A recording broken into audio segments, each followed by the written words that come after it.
Madame, Messieurs, bonsoir et merci de nous rejoindre dans le cadre de votre émission 7 à 3, qui est une plateforme du débat contradictoire, une émission qui soulève des interrogations en tout genre, sans tabou, mais dans le respect et la courtoisie. Les églises de réveil sont-elles bénéfiques pour la société africaine? C'est le thème que nous allons évoquer ce soir. Les églises de réveil s'implantent sur le continent africain dès le début du XXe siècle, issus de mouvements religieux américains. Ceux-ci s'exportent d'abord en Afrique de l'Ouest, entre autres Libéria, Sierra Leone, Bénin, Togo, Nigeria, pour ne citer que ces pays-là.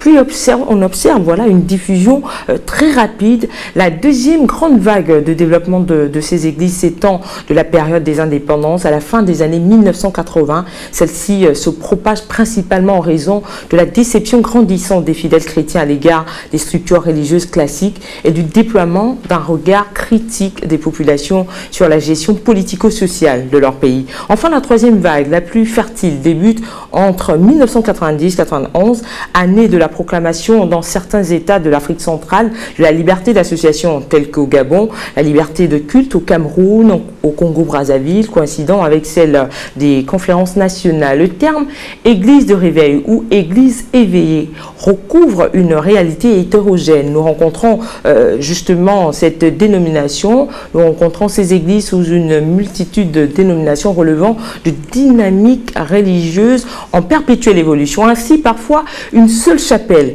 composée de quelques dizaines de croyants portant un nom distinct et dirigée par un pasteur peut former à elle seule une église, mais entre les milliers de témoignages à travers le monde dans des croyants de ces structures religieuses et la montée en puissance des divorces, des crimes macabres, des pratiques parfois douteuses, de nombreuses personnes s'interrogent sur le bien fondé de ces organisations. Sont-elles bénéfiques pour la société? Quel est leur véritable apport à l'épanouissement social des individus qui les fréquentent? Pourquoi des fidèles ne font qu'accroître dans ces endroits? Justement, nous allons en débattre ce soir. Nous avons convié à ma gauche le révérend Meunier Flacre. José, c'est bien ça? Oui, c'est ça. Bonsoir révérend, merci d'avoir accepté notre invitation. Je suis enchanté d'être là déjà et je sais que cette émission permettra à plusieurs d'entre nous d'être édifiés et de voir clair par rapport à nos églises. Merci. Alors, à ma gauche, à ma droite, pardon, l'évangéliste Chingangoy Hugues, bienvenue. Bonsoir Dina Koussou, c'est un plaisir pour moi et un honneur, un privilège que d'être sur le plateau de 7 à 3. Et comme l'a si bien dit mon confrère, je reste convaincu que cette émission va être une source de bénédiction et surtout va être d'une grande édification. Ce sera très instructif pour le plus grand nombre. Et nous espérons que les téléspectateurs seront justement ravis de suivre avec beaucoup d'intérêt ce thème. Nous rappelons qu'au cours de cette émission, nous parlerons de la prolifération des églises de réveil dans la société africaine. Ensuite, nous évoquerons l'une des questions qui suscite de nombreux débats, à savoir l'église de réveil ou dite éveillée n'est-elle qu'en réalité un fonds de commerce ou un véritable centre de miracle? Enfin, nous parlerons de son apport dans la société africaine, mais surtout dans le quotidien des fidèles qui sont et qui demeurent des citoyens de nos États africains. Messieurs, à chaud, tout de suite, pensez-vous que les églises de réveil sont bénéfiques pour la société africaine? Sentez-vous libre? Je dirais que oui. Déjà, en tant que leader religieux, déjà le terme église vient d'un mot grec qui n'est autre que ecclesia.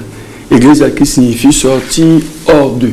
Donc, à l'exemple du Sénat grec, donc, le mot église n'est pas un mot à connotation religieuse, c'est un mot politique. Maintenant, nous devons faire ressortir dans ce mot le règne social de Christ. Donc l'église n'est pas là pour encourager la pauvreté ou le désordre, bien au contraire. L'église est là pour permettre aux gens de se réaliser. Donc si je prends l'exemple, si je suis avocat et que je suis chrétien, parce que nous parlons de l'église, nous parlons donc de la chrétienté, je suis un apôtre dans le domaine de la juridiction, juridiction religieuse, voilà, on va le dire comme ça. Pas religieuse, dans le monde séculier. Si je suis un homme politique, par exemple, je suis un homme politique, je suis un apostolos dans le monde de la politique. Je suis un représentant de l'Église. Donc Jésus n'est pas seulement, Christ n'est pas seulement venu pour nous apporter le salut, Il est venu surtout pour nous permettre de vivre correctement sur la terre. Nous en parlerons tout au long de l'émission. Et vous, évangéliste Hugues? Je vais absolument dans le même sens que le prophète, dans la mesure où l'Église, sur le plan même de son histoire, a contribué sous plusieurs formes au développement de l'Afrique, à la stabilité politique de nombreux pays en Afrique et de l'Afrique en général, mais aussi à la conscience morale dans les pays d'Afrique. Il est important je pense qu'on le verra tout au long de l'émission, de souligner que sur un point de vue purement politique, les présidents africains ont souvent consulté des leaders des églises de réveil, justement pour les aider, pour les conseiller et pour stabiliser la nation en temps de conflit ou encore en temps d'instabilité. Nous avons plusieurs exemples, que ce soit dans la sous-région ou encore que ce soit dans le Sud-Sahara, pour ne citer que des pays tels que le Gabon, tels que le Cameroun, et précisément le Gabon, le pays donc d'où nous sommes.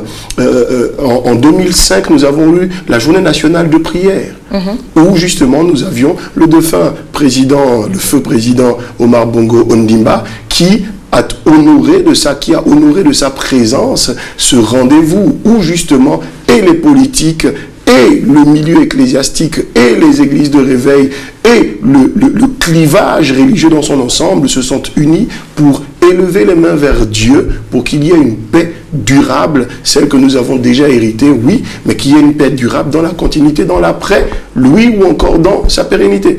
Donc, rien que sur cet aspect, sur le plan déjà politique, on voit que l'église de réveil, là encore, participe de manière très forte, n'est-ce pas, dans la stabilité du pays.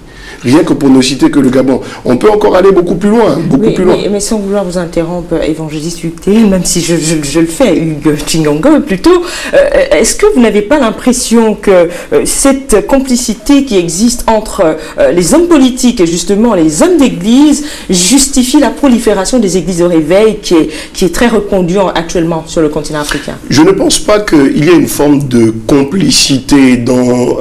dit comme cela, ça peut paraître un peu péjoratif. Édifiez-nous alors.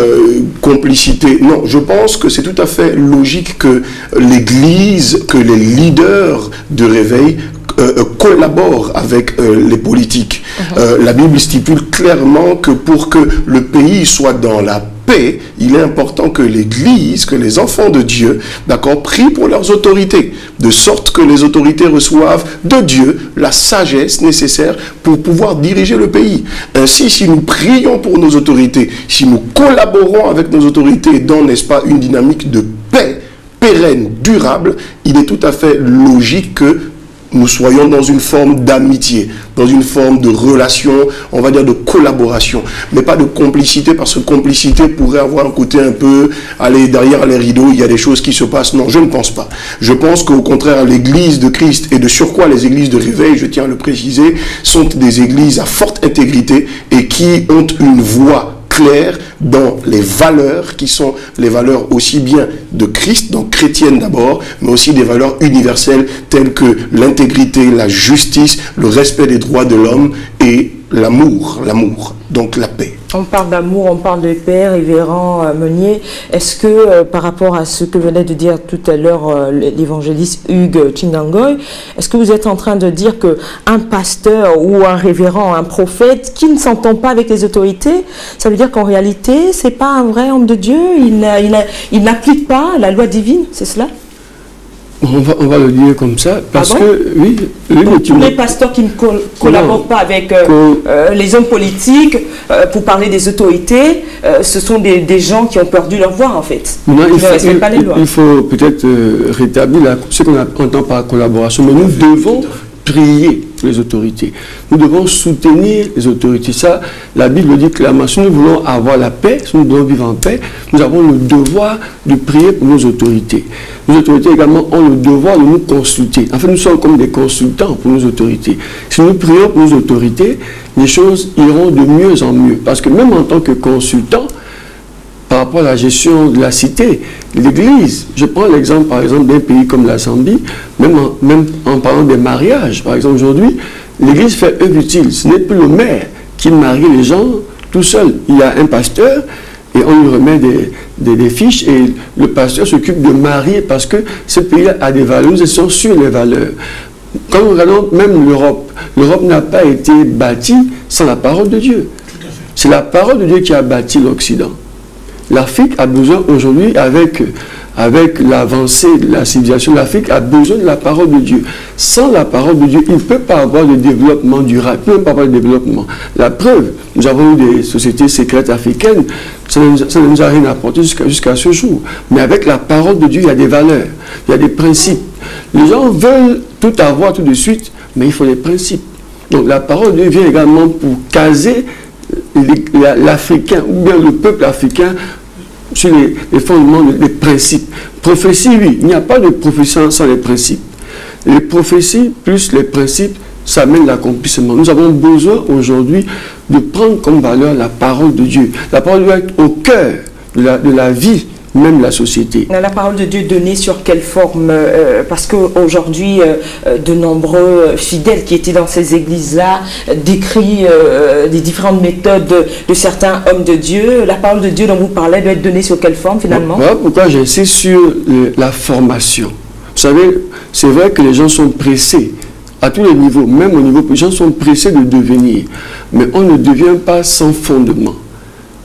C'est la parole de Dieu et puis qu'on peut se Mais ça se passe comment, révérend Ménieux? On a de plus en plus d'hommes de Dieu qui disent avoir reçu l'appel, de plus en plus ouvrent des églises. Finalement, bon, on ne sait plus, ça se passe comment? Maintenant, l'appel, quand on prend l'exemple de Moïse, par exemple, quand on appelle la parole, quand on prend l'exemple de Moïse, Moïse est appelé parce qu'il est en retard. L'appel, ce n'est pas le ministère. L'appel, ce n'est pas le pastorat. L'appel suppose seulement que je suis en retard. Moïse devait commencer le ministère un peu plus tôt. Il a été en retard. Donc Moïse n'est pas allé sortir le peuple d'Israël sans une préparation. Moïse a dû rencontrer Dieu à la montagne du Sinaï. Il y a eu une formation. Et lorsque Moïse est revenu, ce n'était plus le Moïse qui était zélé. C'était un Moïse avec une mentalité nouvelle. Donc tous ceux qui sont appelés, j'insiste là-dessus, ils doivent être au pied du maître. Le maître, c'est Jésus. Ils doivent être formés, ils doivent être enseignés, ils doivent recevoir les principes qu'il faut. Maintenant, il est vrai qu'il y a des dérives. Nous ne pouvons pas dire qu'il y a des dérives, mais les dérives viennent de ceux qui ne veulent pas accepter la formation. J'insiste, l'appel, ce n'est pas le ministère. L'appel, ce n'est pas encore la vocation. L'appel, c'est le retard que l'on a pris parce que lorsqu'on suit, c'est comme l'enfant qui va à l'école, il commence par la maternelle. Il arrive en terminale, il arrive à l'université, il a des diplômes. Et on voit bien que cet enfant-là a un cursus. On ne devient pas magistrat, on ne devient pas avocat, on ne devient pas docteur. Sur un coup de tête, on se lève un bon matin et puis non, il y a une formation. Il faut combien de temps pour être évangéliste, pour être un homme de Dieu à part entière? Chez les prêtres, il y a tout un processus, pour parler de l'église catholique, dans l'église protestante aussi, il y a tout un processus. Mais dans les églises de réveil, ça se passe comment? Qu'est-ce qu'il faut faire pour être... Bon, permettez-moi déjà de revenir sur la collaboration, juste avant d'en arriver sur le point du comment arrive-t-on à devenir pasteur. Sur la collaboration peut être diverse, donc multiforme. Nous prenons le cas, il y a quelques années, le révérend Francis Michel Madinga a écrit un livre sur le thème suivant, ce que le Gabon doit savoir pour entrer dans sa destinée prophétique. D'accord? C'est un livre qui est, n'est-ce pas, à la disposition du Gabonais lambda, mais c'est un livre qui est à la disposition par-dessus tout des politiques, d'accord, de nos autorités, pour dire, voici notre contribution à nous en tant qu'Église de réveil, voici un homme de Dieu qui est outillé, d'accord, qui est équipé, qui après étude, après analyse et après inspiration de l'esprit, va donc apporter sa pierre contributive, n'est-ce pas, à travers un livre. Donc voilà ici une forme, n'est-ce pas, de collaboration donc de l'Église de réveil avec nos autorités politique. Ça, c'est d'une part. D'autre part, comme je le disais précédemment, il y a la prière. Et le révérend l'a encore si bien dit. Il y a la prière. Prier pour les politiques, prier pour les autorités, afin que la paix de Dieu demeure dans la nation. Mais aussi, il y a une autre dimension. Il y a la dimension aussi bien économique, aussi bien financière. Parce qu'il faut savoir que l'église de réveil n'est pas juste, comme on le voit,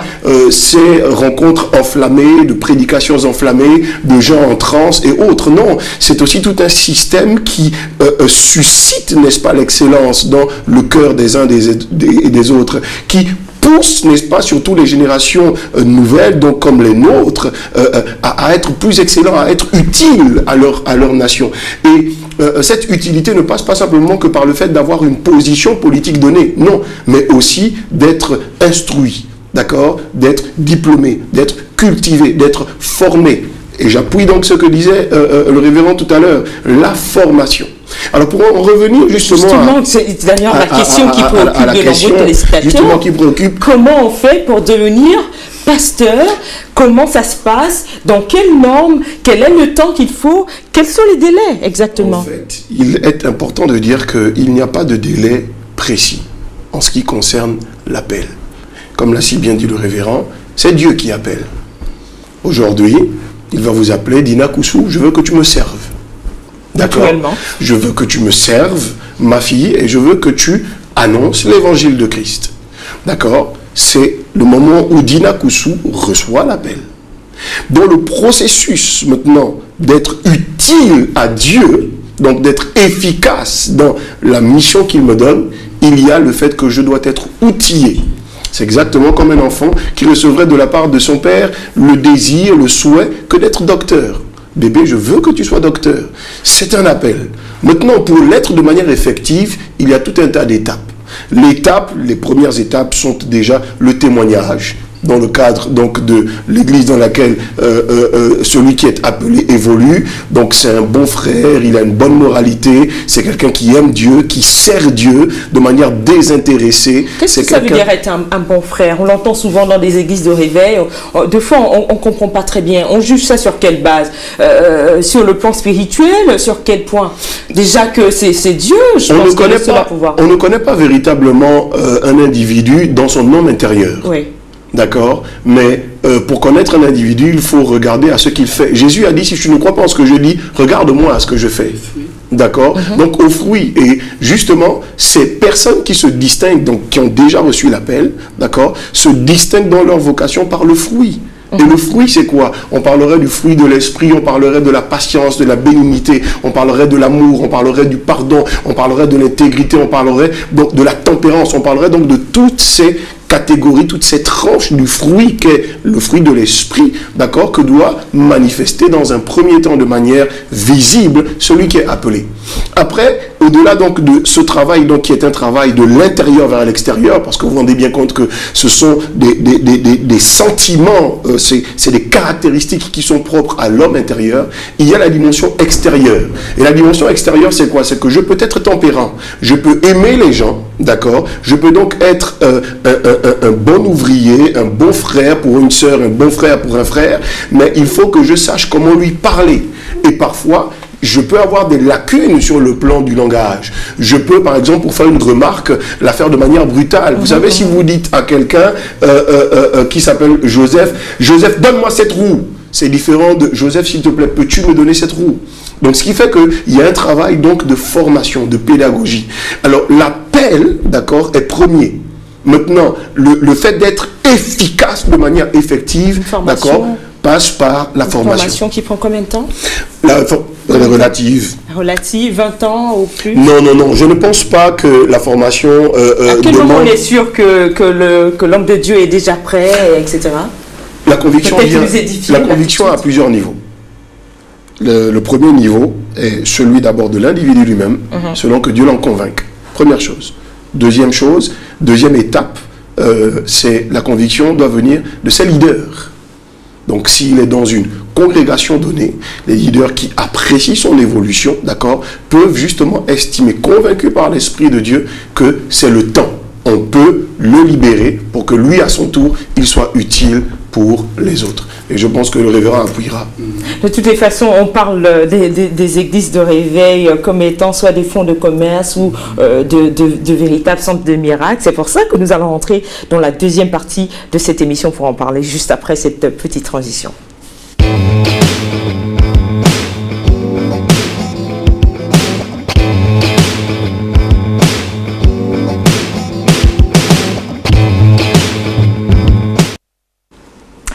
L'opinion s'interroge réellement sur la place en réalité des églises en éveil. D'autres parlent de véritables fonds de commerce, d'autres parlent de centres de miracles. En même temps, messieurs, on fait un constat, beaucoup de miracles dans ces endroits-là, beaucoup de témoignages même à travers le monde.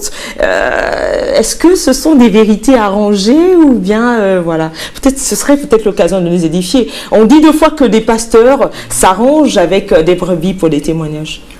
Est-ce que dans votre église, ça se passe comme ça, révérend Meunier? Non, pas du tout. Déjà, nous avons parlé tout à l'heure de ce qui concernait un peu l'appel. Vous savez, pour appuyer encore ce que l'évangéliste disait tout à l'heure, c'est le don qui amène, en fait, le discernement, le don. On ne peut pas, vous avez un don, vous êtes professionnel dans la communication. Donc, si vous êtes enfant de Dieu, si vous êtes chrétienne, vous êtes comme un apostolos, donc vous avez un don. C'est le don qui fait en sorte que dans la marche, l'on puisse voir les fruits de la personne. Il y a le don, après il y a tout ce qu'il y a autour. Donc après l'appel, on doit travailler pour que nous soyons sûrs. Lorsque nous sommes au pied du maître, les leaders voient que, parce que Dieu nous approuve, les hommes aussi vont nous approuver. Parce qu'on sert les hommes. On n'a pas un don pour soi. Si certains en font un fonds de commerce, c'est parce que le don a été monnaie. Ce qui n'est pas votre cas. Ce qui n'est pas mon cas, non. Ce qui ne sera jamais mon cas. Parce que l'amour de Dieu dit que vous avez reçu gratuitement. Vous avez reçu gratuitement, vous devez donner gratuitement. Donc ça veut dire que vous priez pour des malades sans demander de l'argent, c'est cela? Non, il n'y a pas besoin de demander de l'argent. Mais pourquoi? Comment vous expliquez, évangéliste Hugues, que ça se fait dans certaines églises? C'est quoi? Ils ne suivent pas la parole ou qu'est-ce qui se passe? Je ne pense pas. Je pense que le problème se situe au niveau de l'interprétation des textes. D'accord. Et là encore, ça revient à la formation. D'accord. Parce que mieux on est formé, mieux on est utile et conforme à ce qui est écrit dans les textes bibliques. D'accord. Je vais vous prendre le cas de Saül qui avait perdu ses ânesses, et dans la quête de ses ânesses, après avoir cherché tout le jour, essoufflé, se dit on les a perdus, on laisse tomber, c'est terminé. Et puis là, un collaborateur lui souffle, mais il y a un homme de Dieu, un homme de bien, d'accord, qui peut vous dire où sont les ânesses. Tout ce qu'il dit se réalise. Et il dit, lui-même, Saül, dit, je ne peux pas aller rencontrer cet homme de Dieu sans un présent. Du coup, on part de cet exemple pour demander aux brebis dans les églises. Non. Attention, justement, pas pour demander aux brebis, justement. Qu'est-ce qui se passe? Je faisais justement la particularité, c'est quoi? C'est que c'est l'individu lui-même qui a dit, je ne vais pas aller rencontrer un homme honorable sans lui présenter un présent. D'accord? Ce qui fait qu'il n'y a pas de contrainte dans le fait de, pour recevoir une prière, pour qu'on prie pour votre guérison, il faut donner de l'argent. Il n'y a pas de préalable à cela sur le plan biblique. Pas du tout. S'il y a une contrainte, ça veut dire quoi? C'est diabolique?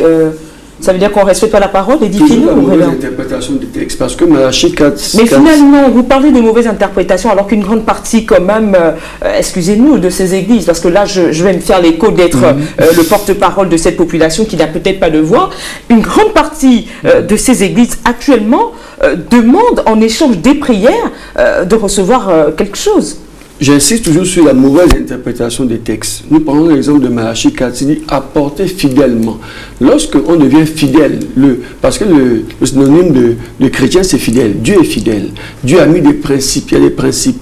La dîme et les offrandes sont des principes. Mais Dieu n'a pas fixé un taux. Et puis, je vais m'aller plus loin.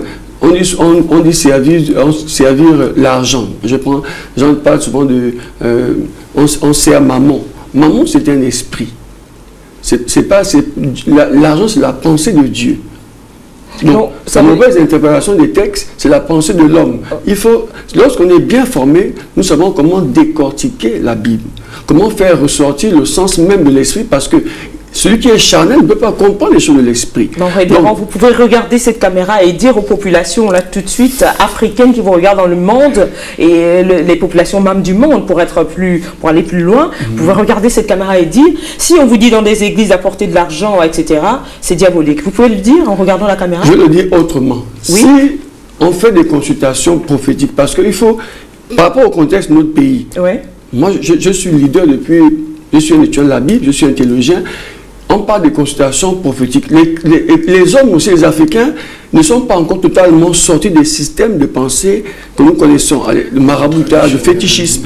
Donc, beaucoup ont trouvé l'astuce aujourd'hui, ils ont intégré ce qu'on appelle les consultations prophétiques, pour dire que non, divinement, Dieu a fait ceci, Dieu a fait ça. Or, et les populations, comme elles aiment ça aussi, en fait, c'est ce qui n'est pas dit. Les consultations, il n'y a pas de consultation prophétique. Ça n'existe pas? Non, c'est purement diabolique. Hein. Bon, je veux le dire, c'est diabolique. Je prends un autre exemple. C'est l'arnaque. Dieu m'a dit, mon frère, ma soeur, donne-moi ta maison, donne-moi ta voiture. Dieu va dire à celui qui doit donner, pas à celui qui doit recevoir. Si Dieu dit à celui qui doit recevoir, Dieu dira d'abord à celui qui doit donner. Donc, toutes ces choses, c'est de la manipulation.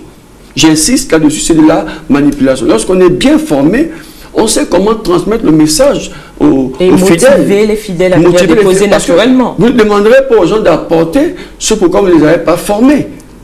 Nous avons des leaders au-dessus de nous. Lorsque nous apportons la dîme de nos églises, c'est parce que nos leaders nous ont formés. Ils nous ont bâtis, nous ont établis. Donc, quand nous apportons librement, j'ai une église aujourd'hui, j'ai des églises aujourd'hui où, j'appelle pas cette église, j'appelle ça centre ambassadorial. Centre ambassadorial. Nous avons des jeunes gens que nous avons formés. Nous faisons des séminaires sur l'entrepreneuriat chrétien. Pourquoi un chrétien doit faire les affaires? Parce que le salaire en lui-même, c'est comme vivre sur le seuil de pauvreté. C'est biblique. Parce que même Jésus a pratiqué le retour sur investissement. Donc nous apprenons aux chrétiens à se prendre en charge, à se prendre en main. Et quand ils sont totalement libérés de la pauvreté, ils peuvent donner au-delà, parce qu'ils savent qu'ils ont été bâtis. Donc vous n'avez pas demandé aux gens d'apporter ce qu'ils n'ont pas. C'est purement diabolique. Apporter ce qu'ils n'ont pas. Après, malheureusement, certains hommes de Dieu... J'aimerais quand même y apporter un bémol, oui.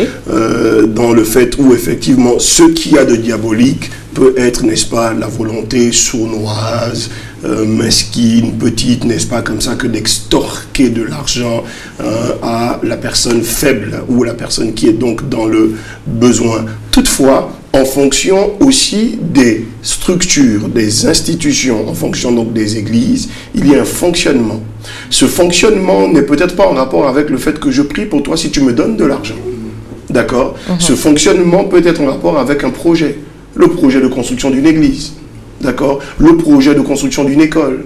D'accord? Le projet d'aménagement d'une structure, d'achat de matériel et autres. D'accord? Et à ce moment, il y a un travail pédagogique, d'accord, une circulaire ou une information qui est donnée, comme quoi, pour contribuer ou soutenir justement à ce projet de construction ou encore d'élargissement de tel ou tel projet, ce serait bon que lorsque vous rencontrez l'autorité ou encore le responsable ou le pasteur, que vous y apportiez votre contribution. Parce que ça devient un peu de l'abus, hein. Certains se plaignent, la moitié de leur salaire, etc. Est-ce que vous savez qu'au-delà du PIB, d'accord, du produit intérieur brut de la nation, qui vient naturellement des ressources, d'accord, de la terre, premièrement, d'accord, d'une nation quelle qu'elle soit, d'accord, des ressources premières, que ce soit au Gabon, on va parler du pétrole, du bois, en France, on pourrait parler du fromage ou du vin, d'accord, au-delà donc de ces premières ressources, d'accord, il y a la contribution de qui? Des contribuables. D'accord? De tous les salariés. Et c'est à partir de cela qu'on établit le budget. Ça veut donc dire quoi? Ça veut donc dire que même sur le plan de l'État, même sur le plan séculier, dans une nation, on a toujours recours pour le fonctionnement de cette nation, pour la réalisation des projets de cette nation, on a toujours recours à la population. On demande une contribution à la population. Et ce principe, donc, qui est un principe que l'on retrouve dans les États, d'accord, est le même principe qu'on retrouve dans l'Église. Où on demande une contribution aux chrétiens. Absolument, absolument. On demande une contribution alors que ça doit être libre, donné librement. N'oubliez pas ce que j'ai dit. C'est-à-dire il y a deux dimensions. Oui. Il y a la dimension contributive dans le cadre du projet. Oui. Et il y a la dimension libre dans le cadre, comme je vous ai dit précédemment, de celui-là qui sait que je vais rencontrer un homme honorable. Je souhaiterais rencontrer cet homme honorable en lui apportant un présent. C'est une marque de respect. Et je vais vous dire une chose. Pour nous qui sommes africains, on parle sur l'Afrique. L'impact justement des églises de réveil sur l'Afrique, leurs bénéfices. Vous savez, lorsque vous alliez rencontrer un grand-père, lorsque vous alliez rencontrer un sage dans le village, vous ne le rencontriez jamais sans lui apporter un présent. Ce n'était pas une contrainte, ce n'était pas à travers de votre présent qu'il s'enrichissait. Absolument pas. Mais c'était une marque de considération, une marque de respect. Finalement, on est traditionnaliste ou pas? Finalement, on accepte la parole ou on accepte la tradition? Non, on accepte le principe. Le principe qui n'a rien à voir avec le côté je suis africain ou qui n'a rien à voir avec le côté je suis occidental ou encore européen, si vous me permettez l'expression.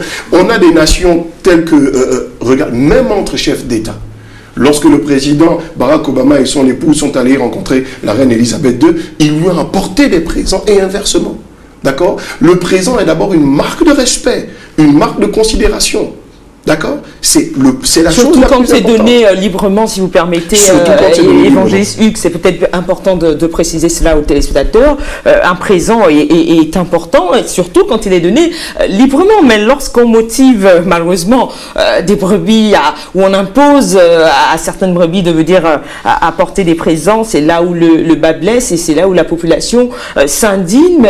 Et trouvez-vous normal que des hommes de Dieu vivent dans une certaine opulence pendant que leurs brebis sont toujours là, peut-être dans le chômage, etc., etc.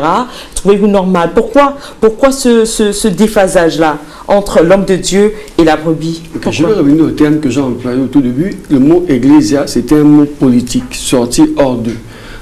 Lorsque nous prenons Isaïe 61, par exemple, lorsque le Christ, dans Luc chapitre 4, sort les Écritures, l'Esprit du Seigneur est sur moi parce qu'il m'a oint pour porter une bonne nouvelle aux pauvres. La bonne nouvelle, ce n'est pas de continuer dans la pauvreté. Donc le mot Ecclésia, c'était un mot politique. Le règne social de Christ existe. Lorsque Christ arrive, il vient pour sauver nos âmes. Il ne vient pas pour nous, il vient pour sauver nos âmes. En fait, puisque la terre, la dîme de la terre a été volée par Satan contre Adam, il vient également pour la restauration de la terre. Lorsque nous prenons le psaume 19 par exemple, l'évangéliste est là, le psaume 19 nous dit que la terre et ce qu'elle enferme, les hommes et ceux qui l'habitent. Donc les hommes qui habitent la terre doivent bénéficier des provisions de la terre. Donc il est important de comprendre que la pauvreté n'a pas sa place dans le quotidien. Surtout pour les hommes de Dieu, apparemment. Dans le quotidien des enfants. Un homme de Dieu était un homme. Non, nous parlons de l'organisation. On est revenu longuement sur l'organisation. Qu'est-ce qui explique, révérend? J'insiste sur une organisation. Oui, vous parlez d'organisation. Moi, je suis sur ce plateau, comme je le disais tantôt, pour représenter ces téléspectateurs qui n'ont peut-être pas de voix. Alors, vous parlez d'organisation, ça on l'a bien compris, mais qu'est-ce qui explique en réalité que les hommes de Dieu vivent dans l'opulence, tandis que leurs brebis continuent à souffrir? Quand je parle d'organisation, je parle également de l'application des principes. J'insiste sur l'application. Est-ce que ça veut dire qu'on n'a pas compris on n'a pas compris les secrets? Bon, les secrets... Pour vivre aussi dans l'opulence comme les hommes de Dieu, c'est cela? Peut-être nous édifier. Je vais lire ce texte dans Luc chapitre 4, à partir du verset 18. Il est écrit ceci. Alors, l'Esprit du Seigneur est sur moi parce qu'il m'a oint, c'est Jésus donc qui parle, parce qu'il m'a oint pour annoncer une bonne nouvelle aux pauvres. Regardez bien, une bonne nouvelle aux pauvres. Annoncer une bonne nouvelle aux pauvres. Regardez la suite. Il dit, il m'a envoyé pour guérir ceux qui ont le cœur brisé. Guérir ceux qui ont le cœur brisé. Proclamer aux captifs la délivrance. La délivrance. Et aux aveugles le recouvrement de la vue. Tu es aveugle, Bartimée, que veux-tu? Je veux voir, vois. D'accord? La dame qui avait des pertes de sang pendant 12 ans, elle a simplement touché le pan de la robe du maître et elle a reçu la guérison. Alors, ensuite on poursuit. Il dit, et ensuite il roula le livre. Je poursuis. Aux aveugles le recouvrement de la vue, pour renvoyer libre les opprimés, pour publier une année de grâce du Seigneur. Qu'est-ce qu'on constate? Qu'est-ce que cela veut dire tout ça? Il y a quelque chose d'impressionnant. C'est qu'on constate que, en dehors justement de annoncer une bonne nouvelle aux pauvres, tout le reste a une dimension, d'accord, hautement spirituelle. D'accord. Donc, c'est une pauvreté comment? C'est une pauvreté attendez, j'en viens. Spirituelle ou quoi? Attendez, j'en viens. Il dit pour rendre libres les opprimés, d'accord? Le recouvrement de la vue aux aveugles. Donc, c'est la dimension de la prière. Mais regardez, pour la pauvreté, il dit pour annoncer une bonne nouvelle. C'est quoi la bonne nouvelle? C'est l'enseignement. C'est les principes. Oui. On ne devient pas riche. Vous êtes pauvre, c'est pas grave, les choses vont s'améliorer pour vous. Attention, on ne devient pas riche du jour au lendemain. Il y a un ensemble de principes pour devenir riche. Et je n'ai pas envie de dire riche, j'ai envie de dire prospère. Parce que c'est la volonté de Dieu que nous prospérions à tous égards, comme prospère l'état de ton âme. Donc on voit bien qu'il y a une dimension où pour être prospère, il faut être instruit. Je ne peux pas aller voir un homme de Dieu sous prétexte que c'est un homme de Dieu, et puis il va imposer la main sur moi en disant « Deviens riche », et puis la richesse va tomber. Non. Sachant qu'il est lui-même déjà prospère. Non, il y a un ensemble de choses. Je vais vous prendre un exemple simple pour ne parler que de certains leaders. Certains hommes de Dieu, éminents serviteurs de Dieu, ont investi. Par exemple, comme on l'a vu tout à l'heure, le révérend Francis Michel Badinga, qui a édité plusieurs livres. Je rappelle que c'est un pasteur de nationalité gabonaise. Gabonaise, absolument. Sur le absolument, d'accord, qui est l'un des pères du réveil du Gabon, d'accord. Et il a écrit un ensemble de livres. Tous ces ensembles de livres vendus, d'accord, lui apportent un revenu. C'est une sagesse. Au-delà de cela, d'accord, il va y avoir quelqu'un d'autre comme le révérend pasteur Ivan Castanou qui est à Paris, qui est le pasteur de Impact Centre Chrétien à Paris, qui va lui aussi mettre sous forme, n'est-ce pas, de CD, de support visuel, de support DVD et de livres, d'accord, un ensemble de sagesse, de connaissances et d'instructions reçues pour que les autres en bénéficient. Ça fait quoi? Ça fait qu'il met, d'accord, de la créativité sous une forme disponible à celui qui en a besoin. Et celui qui a besoin. Et celui qui a besoin, permettez-moi l'expression, on va faire quoi? Il va donc acheter cela. Un va le prendre à 10 000, 10 vont le prendre donc à plus, ainsi de suite. Et ça va lui permettre d'avoir de l'argent. Quel est mon point? Mon point, c'est quoi? C'est qu'il ne faut pas penser que les hommes de Dieu tirent leur prospérité des fidèles. Non. La prospérité est d'abord une question de principe mise en pratique. C'est une question de sagesse, c'est une question de lumière. Mais pourquoi ces différences? Pourquoi on ne communique pas? Est-ce que vous pouvez peut-être expliquer aux téléspectateurs? On a besoin d'être édifié sur la question. Qu'est-ce qui explique qu'il y a plus d'hommes de Dieu qui vivent dans l'opulence, qui prospèrent, pour être plus clair, mais les brebis, il y a toujours une différence. Qu'est-ce qui justifie cela? C'est qu'il n'est pas du tout. Il y a beaucoup d'hommes de Dieu qui vivent sur le seuil de pauvreté, qui n'ont même pas de salaire. Il y en a beaucoup qui n'ont pas de salaire. Mais après, il y a les dîmes, les offrandes. Non, les dîmes, les offrandes, c'est pour l'organisation de l'Église. De l'Église. C'est pour l'organisation de l'Église. La structure, tout ce qu'il y a autour. Dieu en a besoin, vous pensez? Les hommes en ont besoin. Les hommes de Dieu, voilà, c'est bien cela. L'homme de Dieu que je suis, par exemple, je n'ai pas de salaire venant de l'Église. Mais essayons un peu de quitter de votre cas pour aller dans Je me suis organisé pour avoir des affaires. Je me suis organisé pour former des chrétiens, je me suis organisé pour coacher des chrétiens et j'ai tiré mon exemple de la parole de Dieu et de certains leaders. De telle sorte que les chrétiens soient autonomes et que nous aussi soyons autonomes. Maintenant, l'enseignement, souvent, l'enseignement n'est pas pris au sérieux. C'est pour ça que les chrétiens ne prospèrent pas. Les chrétiens, déjà aujourd'hui... Parce que les hommes de Dieu, eux, ils appliquent bien les enseignements. Ce qui n'est pas le cas des chrétiens. Beaucoup de chrétiens vont d'église avec des systèmes de pensée qui ne sont pas... L'arrière-plan aussi, l'arrière-plan culturel aussi joue un rôle de déphasage dans la vie de beaucoup de personnes. Je dis, nous faisons des entretiens régulièrement. Voilà pourquoi je lance également un appel aux chrétiens, il faut s'asseoir à l'église. Un chrétien qui a 5 ans dans une église peut ne pas prospérer, mais au moins il a les bases, il a les fondements. Après, il continue à vivre dans la pauvreté, 5 ans, 10 ans, etc. C'est aussi une affaire de destinée. C'est aussi, j'insiste sur une affaire, quand on a des dons servent à nous faire connaître. Un homme, je prends l'exemple de Bill Gates et des autres, c'est le don que les amène là où ils sont arrivés. Les chrétiens doivent être patients, s'asseoir sur la parole, marcher sur la parole, vivre la parole, comprendre la parole. Il y a toujours un temps. Pour Dieu, un jour est comme 1000 ans. Mais nous refusons souvent d'être formé, d'être émondé, de sortir des anciennes conceptions, ce qui fait en sorte qu'aujourd'hui, même les collaborateurs et certains leaders vivent une situation de pauvreté parce qu'ils n'appliquent pas les principes. La parole est la réponse à tout. Mais qu'est-ce qui justifie, peut-être nous édifier encore là sur ce plateau, que certaines femmes, épouses, passent plus de temps dans ces églises au lieu de leur foyer? Qu'est-ce qui justifie cela? Là aussi, à ce niveau aussi, c'est aussi un point d'enseignement. C'est un mauvais enseignement parce qu'une femme mariée ne peut pas dormir dans une église 24 heures sur 24. Ça aussi, c'est aussi un point d'enseignement dans le leadership de tout leader.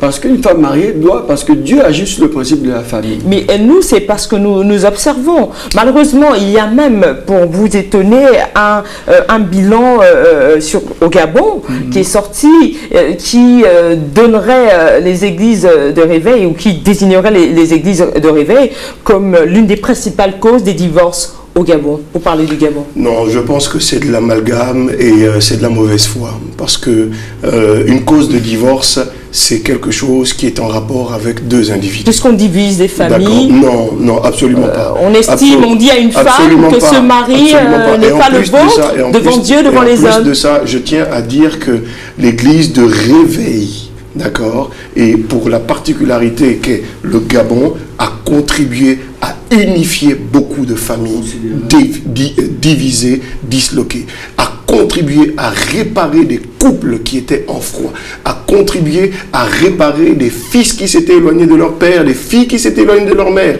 L'église de réveil a un impact sur le plan social qui est important.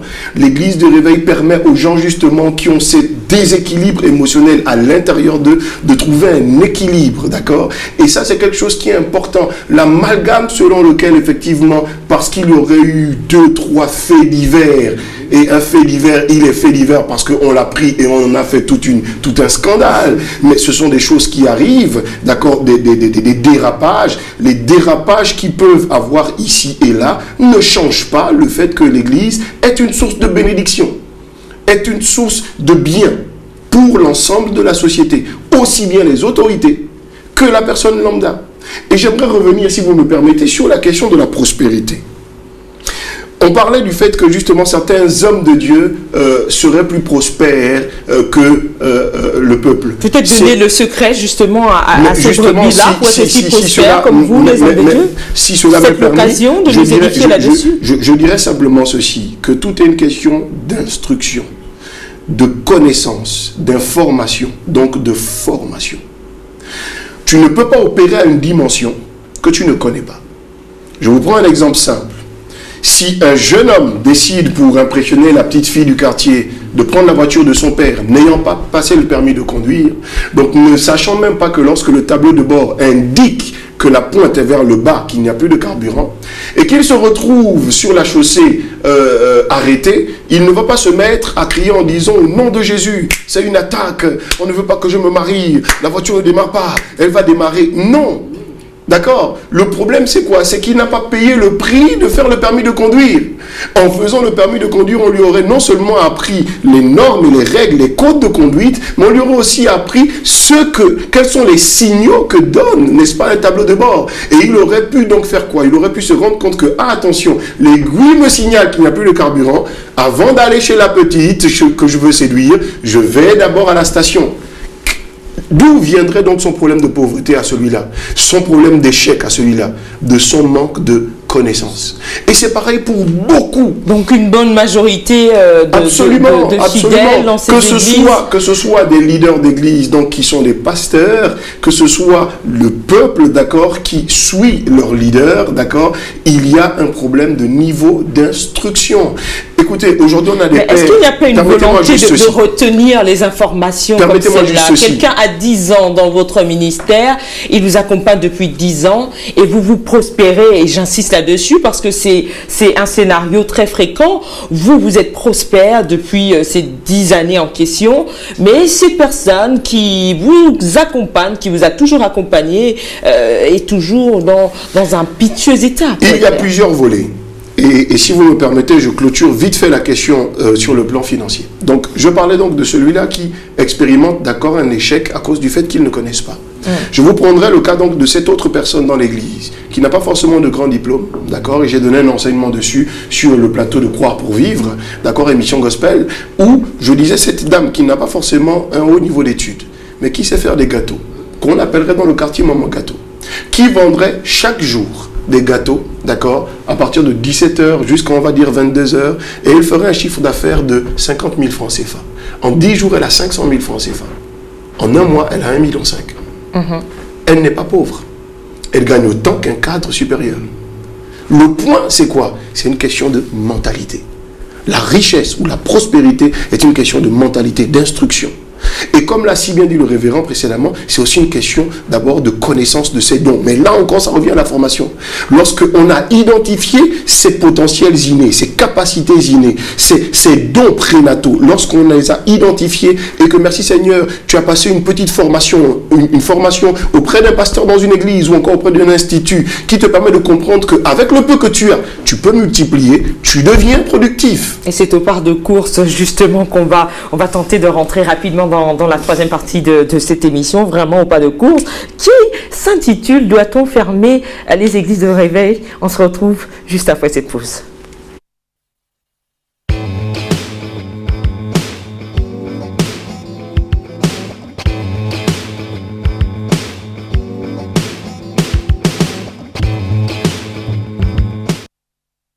Alors en réalité, on s'interroge, quels sont les enseignements qui sont en réalité donnés aux brebis dans les églises de réveil? Parce qu'on a l'impression de fois que les brebis, sinon les fidèles de ces églises, ne vivent pas dans la réalité. C'est-à-dire quelqu'un qui vous dit qu'il s'est marié pour éviter la fornication avec une femme après qu'il ne connaît pas, et ça crée des divorces. On parlait de divorce tout à l'heure. Quand on va au niveau du tribunal de Libreville, vous parlez du Gabon, on se rend compte qu'il y a beaucoup de chrétiens qui viennent divorcer. Comment vous expliquez cela?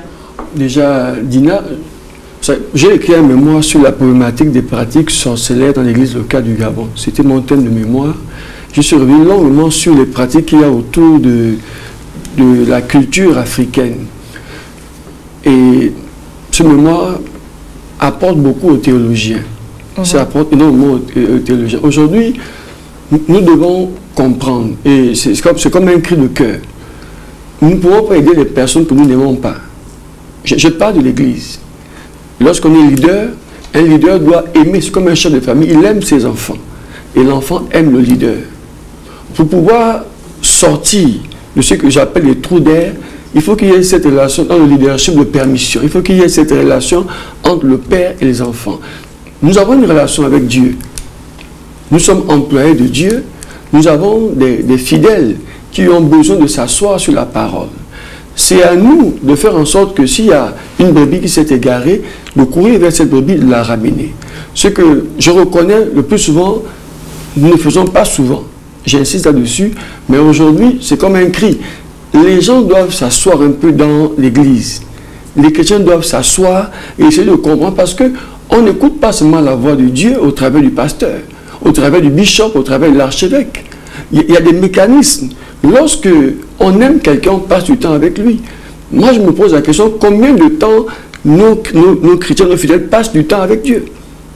Le temps que l'on passe avec Dieu. Si vous avez un fiancé aujourd'hui, par exemple, si vous n'êtes pas encore marié, vous passerez du temps pour chercher à le connaître. Comment est-ce qu'il vit? Qu'est-ce qu'il a? C'est pareil avec la parole de Dieu. On ne peut pas s'épanouir dans la parole si on ne connaît pas la parole. On ne peut pas s'épanouir dans le mariage, on ne s'improvise pas dans le mariage doit être enseigné. On ne peut pas. Donc vous êtes contre ces mariages-là sans que ces personnes ne se soient connues? Je suis contre tout ce qui est précipité. La fornication, elle est strictement interdite par la Bible. Oui. Dieu agit avec ses principes. Maintenant, moi, ce que je fais, moi en tant que leader, lorsque les gens arrivent étant concubinaires, s'ils vivent ensemble et qu'ils ont des enfants, ils vont commencer à faire chambre à part ou maison à part. Parce que la fornication, ce n'est pas un acquis propre. Donc, ils vont faire soit chambre à part, soit lit à part, soit maison à part, et on les prépare pendant 1 an. on leur apprend les fondements de la parole, ce que la Bible dit sur le mariage. C'est qu'est le mariage? Pourquoi un homme doit se marier? Pourquoi une femme? On ne se marie pas parce qu'on est seul. On ne se marie pas parce qu'on a... Si tu brûles, tu rentres dans les glaçons. Non. Tous ces principes-là, lorsqu'ils sont enseignés, les gens comprennent. Et c'est ma spécialité. Les couples arrivent après 10 ans de concubinage. J'ai des gens que j'ai mariés qui ont 50 ans. Je prends le temps avec eux. Et ils sont enseignés, ils sont établis. La mentalité, aujourd'hui, nous avons des couples qui sont mariés, qui sont stables. Nous sommes bénis par 3 continents, nous sommes bénis par Dieu. Dieu nous a déjà bénis, nous sommes bénis. Dieu ne viendra plus bénir une seconde fois. Mais c'est à nous de trouver le chemin de la destinée. Nous sommes bénis par le père et la mère génétique. Donc on ne veut pas, ces personnes-là ont une voix, ont une parole à donner par rapport à nous. Oui. Nous sommes bénis par le père et la mère spirituelle. Maintenant, aujourd'hui, tout est tourné vers. Alors que si tu honores le père et la mère, tu seras béni, les choses te seront ajoutées. Est-ce que vous avez le sentiment que les églises de réveil, les structures justement auxquelles vous appartenez, font bien leur travail dans l'enseignement? Parce que vous avez posé le problème de l'enseignement, mais nous nous rendons compte en même temps qu'une bonne partie, une bonne majorité de ces églises-là, les chrétiens ou les fidèles se déroutent facilement, pour parler plus simplement. Est-ce que vous avez l'impression que vous faites bien votre travail? Moi, je pense que le travail est bien fait. Mais qu'est-ce qui explique il y a toujours des choses à améliorer, des choses à compléter. Donc, c'est une bonne majorité. Mais le travail est bien fait. À la problématique selon laquelle, je dirais même le tollé, le bruit, selon lequel ce serait plus les couples chrétiens qui divorceraient, j'ai envie de répondre ceci, que c'est archi faux. Couple chrétien dans quel sens? Dans le sens où, en fait, toute situation a un contexte. Tout contexte a une histoire. La particularité de l'église de réveil, c'est qu'elle fait de l'évangélisation. Ça veut donc dire que je peux rencontrer un couple aujourd'hui, d'accord, qui se sont mariés sur des principes qui ne sont pas alignés à la parole de Dieu. Je leur annonce l'évangile. Je leur annonce le salut en Jésus. Ils décident de donner leur vie à Jésus pour être sauvés, pour le salut de leur âme. Cela n'empêche pas que dans leur couple, il y a des problèmes sous-jacents qui viennent peut-être de leur culture, qui viennent peut-être de leur expérience, qui viennent peut-être de choses, en tout cas d'un antécédent. Et ce préalable-là doit être, d'accord, donc exposé auprès de qui? De nous les leaders, pour que nous trouvions des solutions. Et ces solutions ne sont pas des solutions imposées. Et ça, c'est quelque chose qu'il est important de comprendre. Parce qu'aujourd'hui, on parlait de la dimension selon laquelle les hommes de Dieu, ils ont une influence forte sur la poche des gens, ainsi de suite, et ainsi de suite. Mais pourquoi ils auraient une influence forte sur la poche des gens, mais ils n'ont pas une influence forte sur le fait que les gens se marient? Parce qu'on voit bien que ce n'est pas une question de manipulation d'individus, c'est une question d'état de cœur, 1, et 2, c'est une question de culture. Dans certaines de nos discussions, dans certains de nos débats, dans certains de nos échanges, vous avez certains hommes qui disent non, tu sais, il ne faut pas trop montrer à ta femme que tu l'aimes. Parce que quand tu montres à ta femme que tu l'aimes, elle te prend de haut et puis elle peut te faire des infidélités. D'accord? Mais ailleurs, on te dira non. On a appris que lorsqu'on aime, on prend soin. Ça ne me diminue pas d'aimer ma femme. Donc vous voyez que le problème maintenant, lorsque je reçois ces deux informations, c'est quoi? C'est qu'est-ce que je choisis de faire? Est-ce que je choisis, moi, de me soumettre au fait que quand j'aime, je prends soin? Pardon? Ou encore, est-ce que je choisis de m'endurcir dans ma position de « je suis l'homme, j'ai mes complexes ». Donc, ce qui fait que c'est extrêmement profond. Et donc, je ne pense pas que ce soit les chrétiens en majorité qui ont un problème de divorce. Je pense que le divorce est un problème d'ordre social et que c'est quelque chose d'important qu'il faut traiter au cas par cas et de manière profonde et sérieuse. Et voilà ce qui vient justement relancer les débats dans les foyers. C'est la fin de votre émission. C'est à 3, axé sur le thème « Les églises de réveil sont-elles bénéfiques pour la société africaine ?» Ce débat peut continuer naturellement dans vos maisons et sur notre page Facebook 7 à 3 en chiffres. Je vous rappelle que j'avais à ma gauche le révérend Meunier Flacre. Voilà, José, c'est bien cela. Merci encore, révérend, d'avoir accepté notre invitation. Et à ma droite, j'avais l'évangéliste Hugues Chingongoy. Merci à vous d'avoir accepté notre invitation. Vous pouvez suivre cette émission sur la page de votre chaîne panafricaine www.canal7.tv. À très vite pour un nouveau débat sur la plateforme panafricaine du débat. Merci de nous avoir suivis. Bonsoir.